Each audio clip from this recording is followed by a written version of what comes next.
confidence doesn't begin with noise. It doesn't come from dramatic entrances, exaggerated gestures, or the desperate urge to be noticed. Real confidence is built on a different foundation entirely, one that is quiet, measured, and deeply rooted in self-control.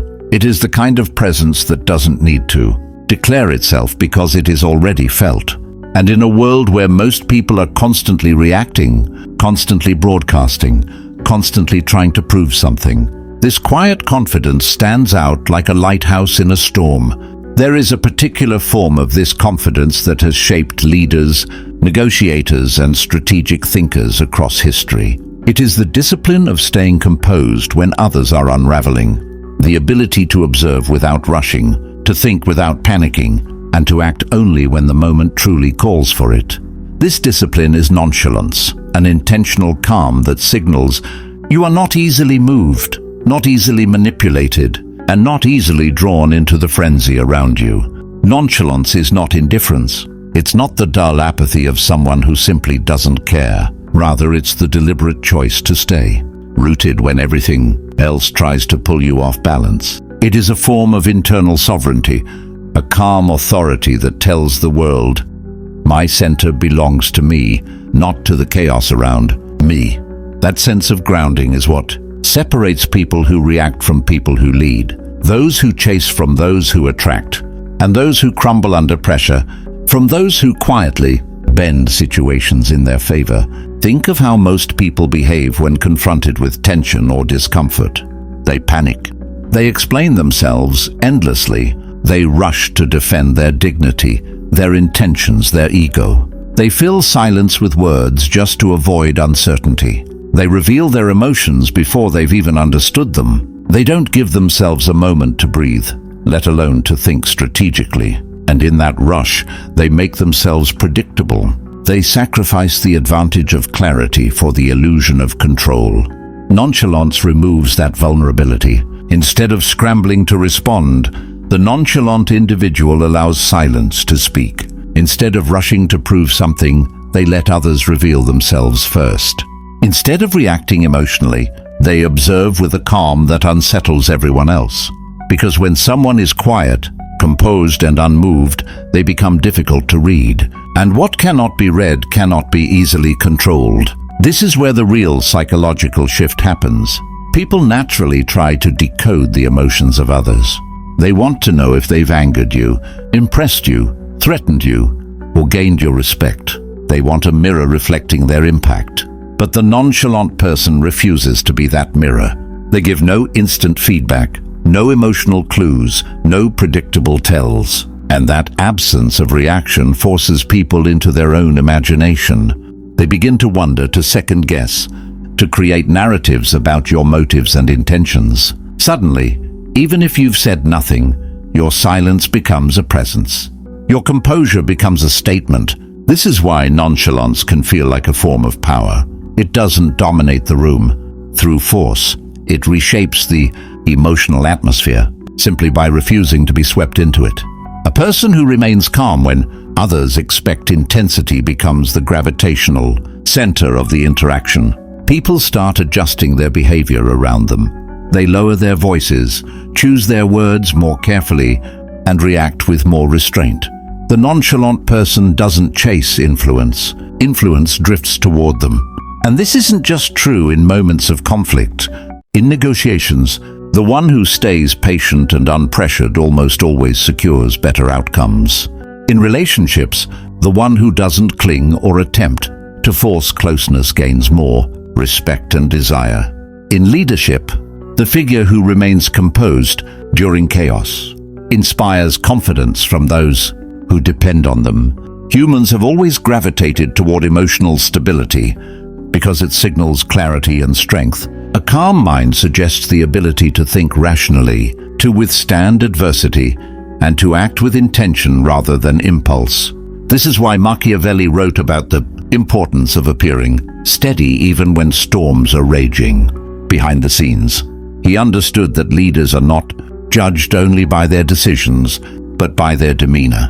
When a leader appears shaken, uncertainty spreads like fire. But when a leader remains steady even in crisis, People cling to that steadiness as a source of direction. Nonchalance, in this sense, becomes not just a personal strength, but a tool for shaping the behavior and expectations of others.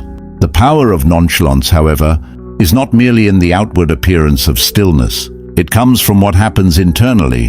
When you train yourself not to leap at every stimulus, not to respond to every provocation, you begin to see situations with greater clarity. You start noticing the patterns others miss. You recognize when someone is trying to provoke a reaction. You see the traps hidden in emotional games. You learn to wait for the exact moment when action will have the greatest impact, instead of wasting energy on rushed decisions. This internal stability is what makes nonchalance so valuable in the modern world, where everything encourages speed and immediate reaction. Notifications, messages, demands, opinions. Everyone wants your instant attention. Everyone is trying to pull you into their rhythm. But the nonchalant person refuses that pull. They move at their own pace. They choose which battles are worth fighting and which moments are worth responding to. They conserve their attention as if it were gold, because they understand that attention is influence, and influence is power. Imagine a conversation where someone tries to push your buttons. They speak loudly, expecting you to match their tone. They insult you, expecting you to defend yourself. They challenge you, hoping to provoke an emotional display. When you respond with stillness, when your voice remains steady, your expression neutral, your presence calm, the dynamic flips instantly.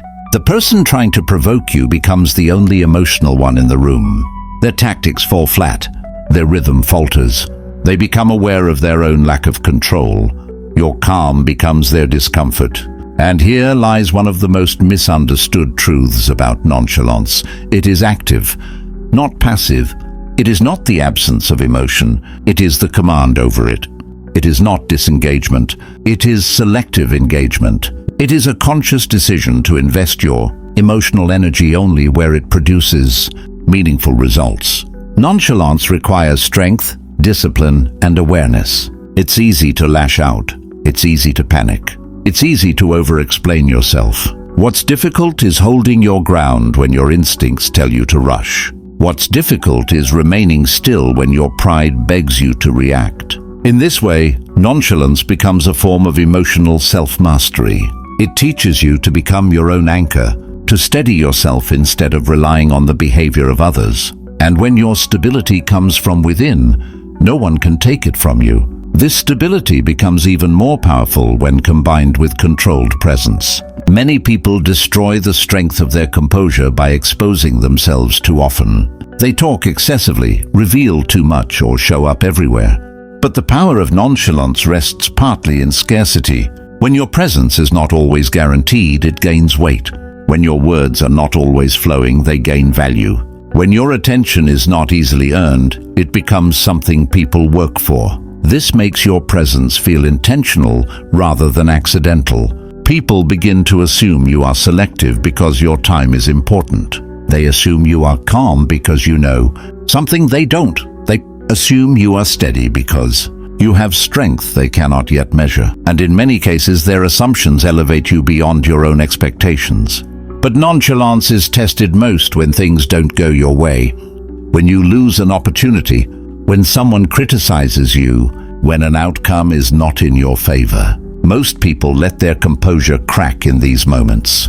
They show disappointment, frustration, or desperation. They quickly try to repair their public image or justify their failure.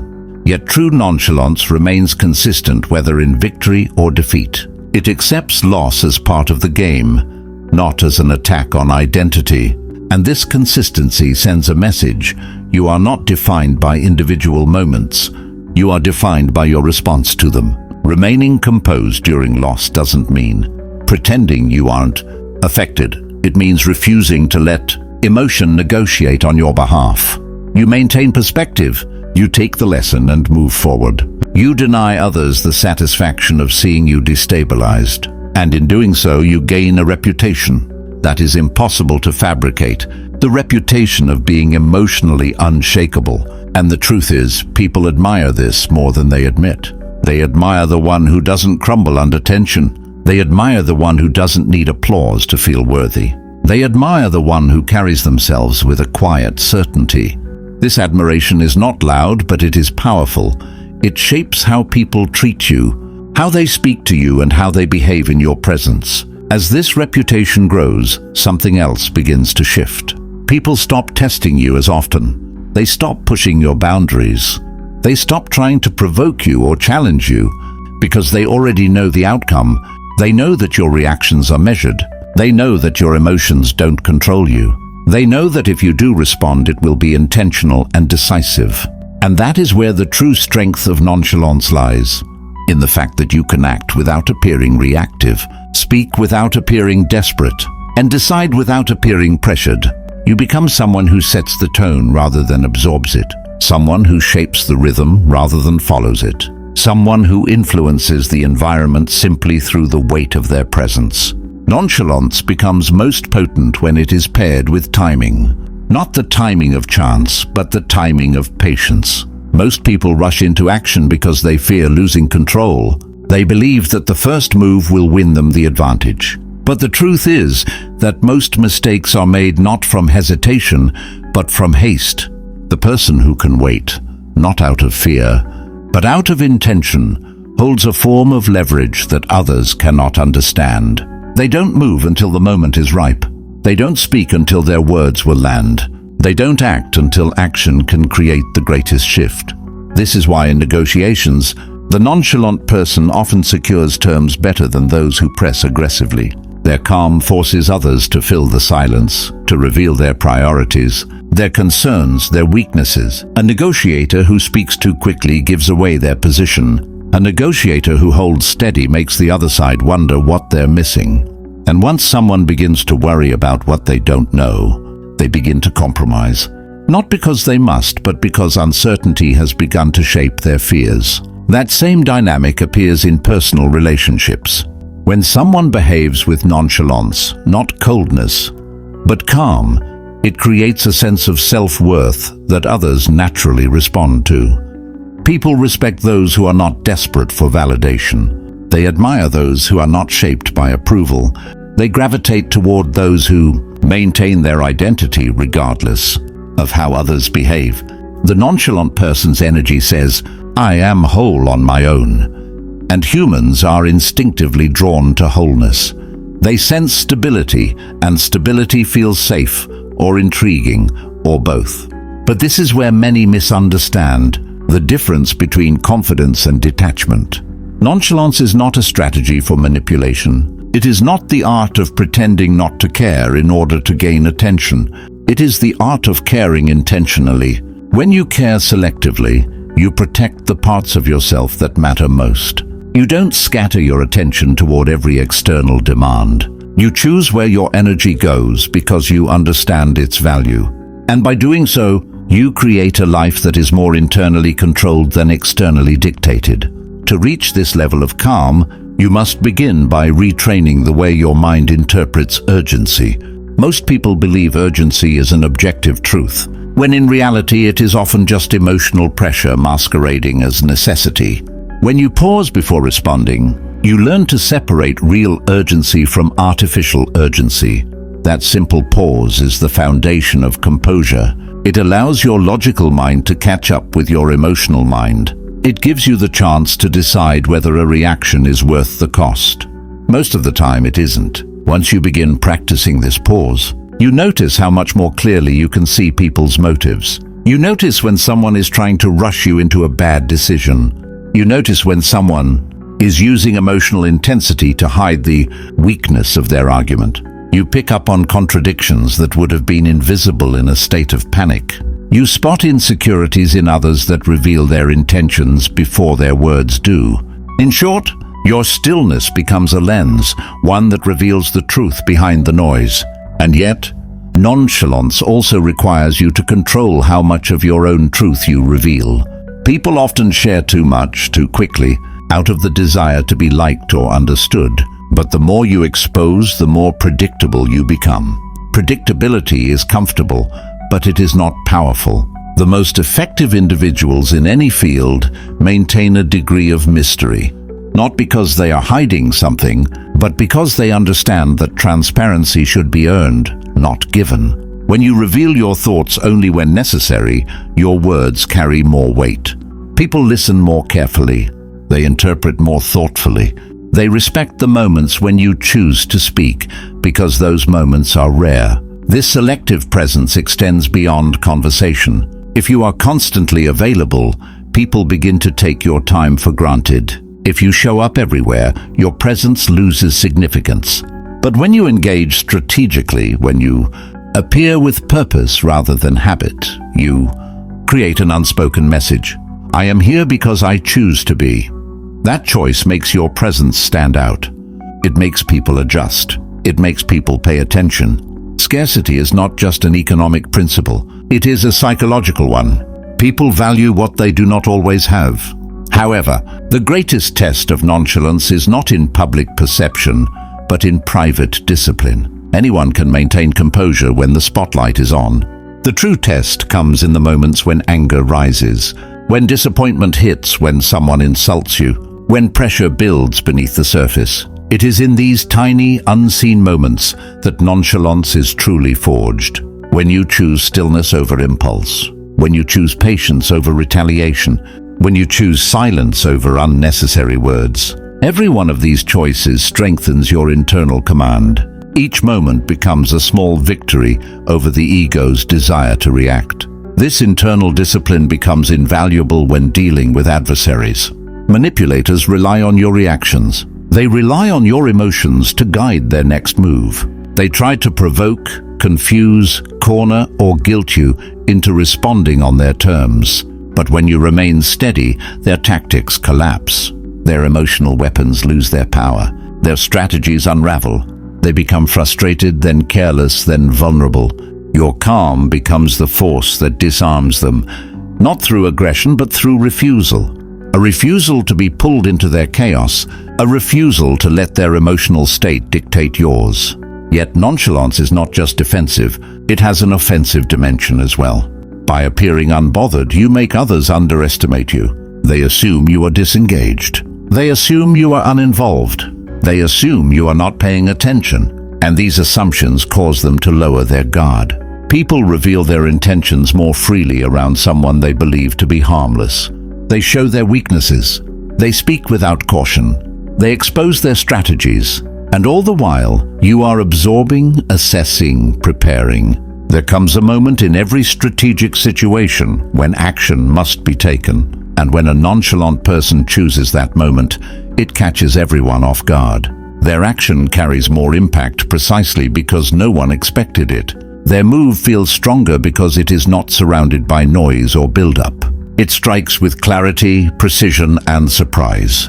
This is the advantage of concealed intent, the ability to act from a place no one saw coming. It is not deception, it is timing. It is patience repaid with opportunity. Still, nonchalance carries risks when misunderstood or misapplied.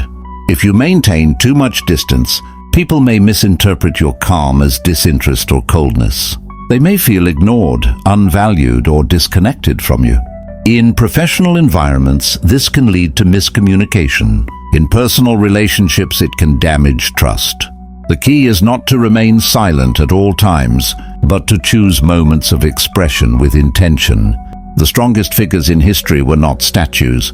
They were adaptable. They knew when to hold their silence and when to show sincerity. They understood that loyalty is built not through perfection, but through selective vulnerability. Nonchalance also isn't a replacement for action. If you remain composed at all times without ever making a move, you risk falling into stagnation. Stillness becomes paralysis. Calmness becomes avoidance. The point of nonchalance is to be ready, not idle. It is to keep your emotions steady so that your actions can be precise. You must guard against becoming so detached that you lose touch with the urgency of real opportunities. The person who mistakes apathy for confidence will find that the world moves on without them. But when used correctly, nonchalance becomes a strategic weapon that strengthens every part of your life. It improves your communication because your words become more intentional. It improves your relationships because you stop chasing approval and start fostering mutual respect. It improves your leadership because your steadiness becomes a source of stability for others. It improves your decision-making because your emotions no longer cloud your judgment. And it improves your influence because people recognize the rare strength of someone who cannot be easily swayed. There is a quiet transformation that happens when you internalize this skill. You begin to feel less threatened by situations that once intimidated you. You stop giving power to petty arguments. You stop rushing into decisions dictated by fear. You start seeing yourself as someone who is not at the mercy of circumstance. And when that shift happens, the world responds in kind. People treat you differently, speak to you differently, look at you differently. They sense that you no longer operate on the frantic rhythm most people are trapped in. In a world overflowing with noise, the person who carries themselves with calm intention becomes magnetic. Their presence draws attention without trying. Their silence commands respect without demanding. Their actions resonate because they are deliberate, not desperate. Nonchalance, when mastered, is not merely a behavior, it is a way of moving through the world. It is the understanding that strength does not always need to shout. Influence does not always need to display itself, and power, when quietly held, becomes harder to challenge. Because the deepest form of confidence is not the confidence others see, it is the confidence you carry silently within yourself, unshaken, unhurried, and undeniably your own.